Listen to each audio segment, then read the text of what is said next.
వచ్చి మా అడుగులో అడిగేసి మమ్మల్ని ఆశీర్వదించి ముందుకు నడపండి. అచ్చంపేటలో ఏ విధంగా అయితే ప్రతి రైతుకు సోలారు పంపు సెట్ ఇచ్చి విద్యుత్ అవసరం లేకుండా స్వయంగా ఆదాయాన్ని పెంచుకోవడానికి అచ్చంపేటను ఏ విధంగా ఆదర్శంగా తీర్చిదిద్దాలనుకుంటున్నామో తెలంగాణ రాష్ట్రంలో కూడా ప్రణాళికలు చేయాలి. ఈనాడు ఏ పేదల కోసం మా పెద్దలు భట్టి విక్రమార్క గారు చెప్పిండ్రు, ఈ దేశంలో ఈ భూమి మీద జరిగిన ఏ పోరాటమైనా భూమి కోసం లేదా స్వేచ్ఛ కోసం జరిగిన పోరాటాలే. ఆనాడు తెల్లదొరలను ఓడించి తెల్లదొరలను తరిమి ఈ దేశ ప్రజలకు స్వేచ్ఛనిచ్చింది కాంగ్రెస్ పార్టీ.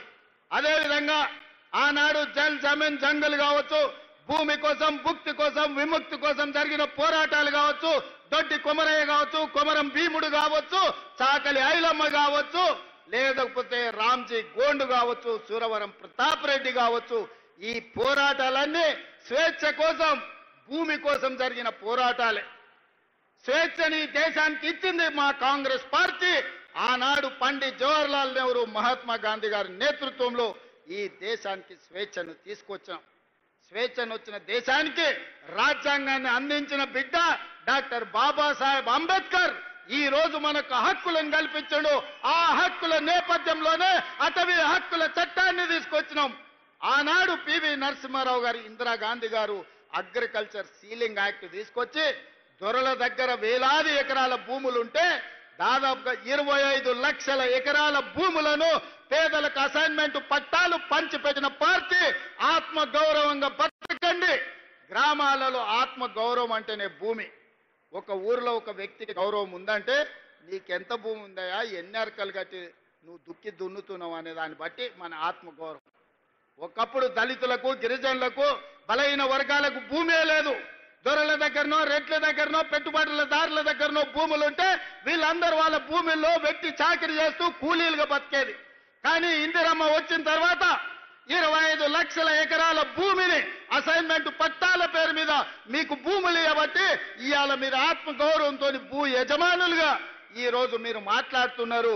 ఇవాళ చెంచు బిడ్డలు భూమిలో సోలార్ పవర్ ప్లాంట్ పెట్టుకొని ఈ రోజు అక్కడ చెట్లు నాటి ఉపాధి వచ్చింది.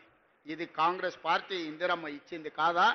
ఇవాళ నిన్నగాక మొన్న జరిగిన పహల్గాం నేపథ్యంలో ఇండియా పాకిస్తాన్ యుద్ధం జరిగిన తర్వాత ప్రధానమంత్రి ఎట్లా ఉండాలంటే ఇందిరమ్మ లాగా ఉండాలి, నిటారుగా నిలబడి దేశాన్ని రక్షించాలి.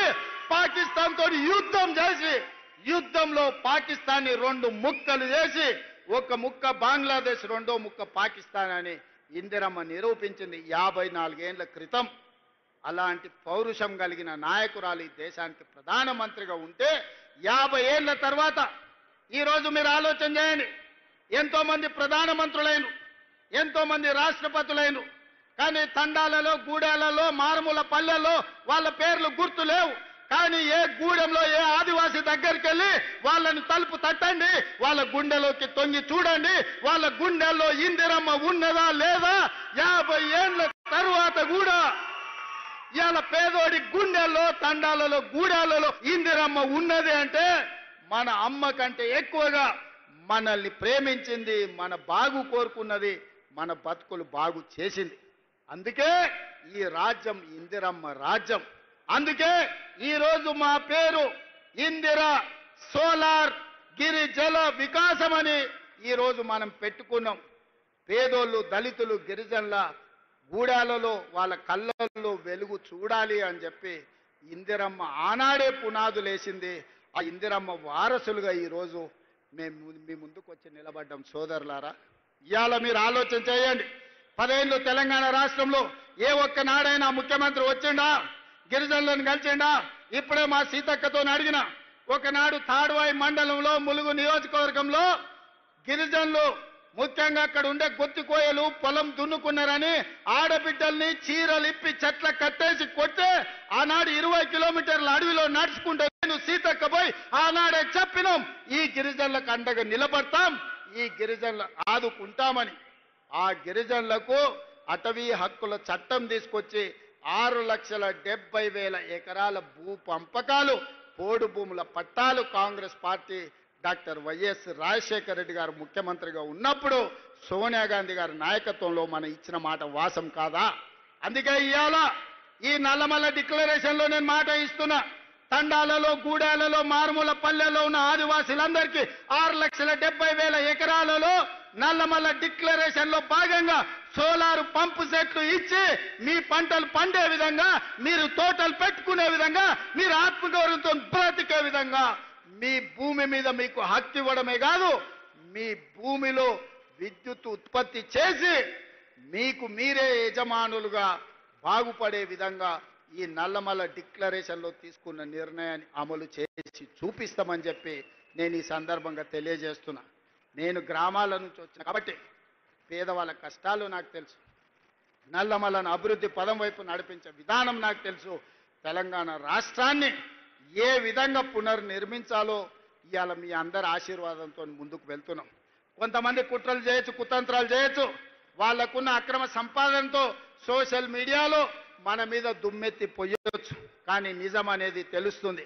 ఆ నిజం ఎట్లా తెలుస్తుందా అంటే, సన్న బియ్యంతోని బుక్కెడు పువ్వ కడుపులకు పోయినప్పుడు ఆ ఆడబిడ్డకు తెలుస్తుంది. వాళ్ళ పిల్లలకు బుక్కెడు పువ్వ పెట్టినప్పుడు, ఇంటానికి పెట్టినప్పుడు ఇది ఇందిరమ్మ రాజ్యంలో మా రేవంత్ అన్న ఇచ్చుడు సన్న బియ్యం అని చెప్పి ఆ ఆడబిడ్డలకు తెలుస్తుంది. ఇవాళ 60,000 మంది నిరుద్యోగ యువకులు ఉద్యోగాలు వచ్చి ప్రతి నెల జీతం కోసం సంతకం పెట్టినప్పుడు ఈ ఉద్యోగం మా రేవంత్ అన్న ఇచ్చిండు, ఆయన వచ్చినాకనే మాకు ఉద్యోగం వచ్చింది అని చెప్పి అతను గుర్తు చేసుకుంటాడు.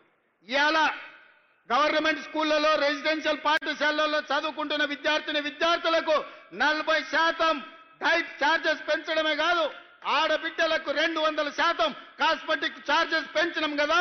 ప్రతి నెల అవి పొందినప్పుడు ఆ బిడ్డలు గుర్తు చేసుకుంటారు. ఇదే కాదు, రైతు రుణమాఫీ 20,617 కోట్ల రూపాయలు, 25,55,364 మంది రైతులు పాస్ పుస్తకం చూసినప్పుడల్లా మా సోదరుడు రేవంత్ రెడ్డి 2 లక్షల రూపాయల వరకు 21,000 కోట్ల రూపాయల రైతు రుణమాఫీ చేసిండని మా రైతులు గుర్తు చేసుకుంటారు. ఈ విధంగా చెప్పుకుంటూ పోతే 50 లక్షల కుటుంబాలు ఇవాళ 200 యూనిట్లు ఉచిత కరెంటును ఈ రోజు పొందుతున్నాయి. 3,10,00,000 మంది తెలంగాణ రాష్ట్రంలో సన్న బియ్య లబ్ధిదారులు ఉన్నారు. వీళ్ళందరూ గుర్తు చేసుకున్నప్పుడు ఆ సన్నాసులు సోషల్ మీడియాలో చేసే తప్పుడు ప్రచారం నాకు ఒక లెక్కన అని చెప్పి ఈ రోజు మీ అందరి ముందర నేను చెప్పదలుచుకున్నా. కాబట్టి మిత్రులారా, ఎవడు ఏది చెప్పినా నిజం మీకు తెలుసు, నిజం మీ కళ్ళ ముందలు ఉన్నది. నిజాన్ని నిర్భయంగా కాంగ్రెస్ పార్టీ కార్యకర్తలు, తెలంగాణ బాగు కోరుకునే వాళ్ళు నిర్భయంగా నిటారుగా నిలబడి చెప్పండి. ముఖ్యంగా మా ఆడబిడ్డల్ని, 1,00,00,000 మందిని కోటీశ్వరులను చేసే బాధ్యత మాది. పోయిన సంవత్సరం సెర్పులో 15,000 కోట్లు, మెప్మాలో 6,000 కోట్లు, 21,000 కోట్లు సంఘాలకు లింకేజ్ ఇచ్చినాం. ఈసారి ఇప్పటికే 15,000 కోట్లు లక్ష్యం పెట్టుకుంటే 20,000 కోట్ల రూపాయలు ఈ సంవత్సరం కూడా మా ఆడబిడ్డలకు బ్యాంకు లింకేజ్ తోని మా బట్టి గారు అందించను. ఎవరైతే లబ్ధి పొందినరో లబ్ధి పొందిన వాళ్ళు గుర్తుపెట్టుకుంటే చాలు. ఎవడైతే తప్పుడు ప్రచారం చేస్తుండో, కడుపు నిండా విషం పెట్టుకొని ఆ విషంతో విష ప్రచారం చేయడం ద్వారా మన ప్రతిష్టకు భంగం కలిగించాలనుకుంటున్నారు. నేను వాళ్ళందరినీ పట్టించుకోదలుచుకోలేదు, వాళ్ళ దిక్కు చూడదలుచుకోలేదు. ప్రతి ఊర్లో ఒకడో ఇద్దరో తాగుబోతులో సన్నాసులో ఉండనే ఉంటారు.